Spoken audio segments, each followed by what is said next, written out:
In Accra's upscale neighborhood of East Legon, weddings were more than ceremonies, they were business transactions.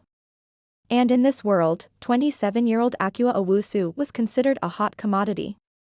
Slim, caramel-skinned, with a master's in finance from the UK, and a body carved like she was molded by the ancestors themselves, every wealthy family wanted their son to marry her.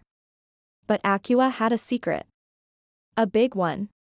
She wasn't interested in marrying for money. She didn't care if the man owned 5 houses in Trisako or drove a G-Wagon. She had her own business at Shea Soul Naturals, a booming organic skincare line she built from scratch using ingredients from the north.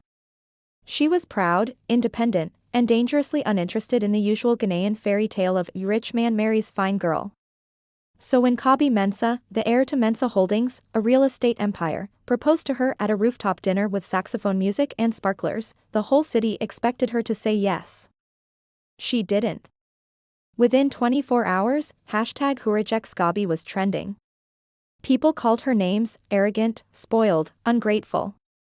Even her mother said, "Akua, if you won't marry for love, at least marry for peace of mind. That boy's family owns half of Airport Hills." She smiled, kissed his cheek, and whispered, "I'm sorry, Kabi. I love myself more." The entire restaurant went silent. Kabi's face dropped. Bloggers got hold of the video. During one of her facial spa appointments, she accidentally left her phone unlocked, and Akua, while picking it up to charge, saw messages. She simply ghosted Kabi for 3 weeks, then let him plan his proposal, and rejected him publicly.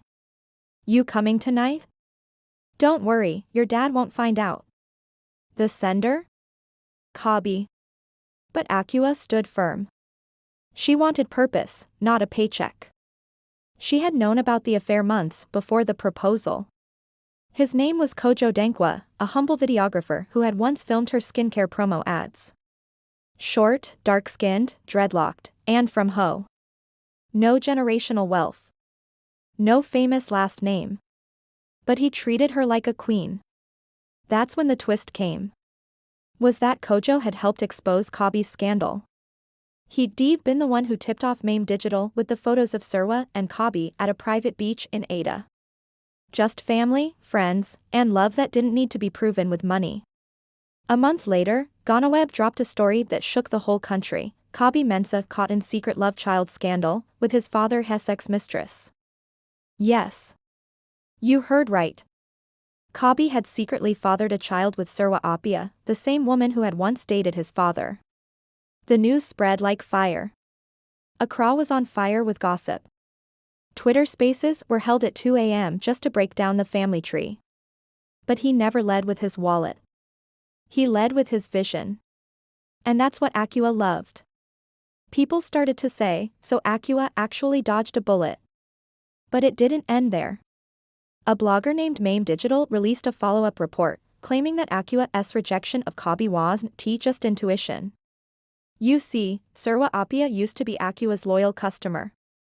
Akua never said anything. Cold? Maybe. But she was done protecting egos. And just when the drama was cooling down, another bombshell dropped. Akua started dating someone new. Not a politician. Not a CEO. And Ghana lost its mind. She left a billionaire for a cameraman, the headline screamed. Some people mocked her. Others secretly admired her. But what no one knew. And Kojo? He was building his own empire too, a tech startup that was being scouted by international investors.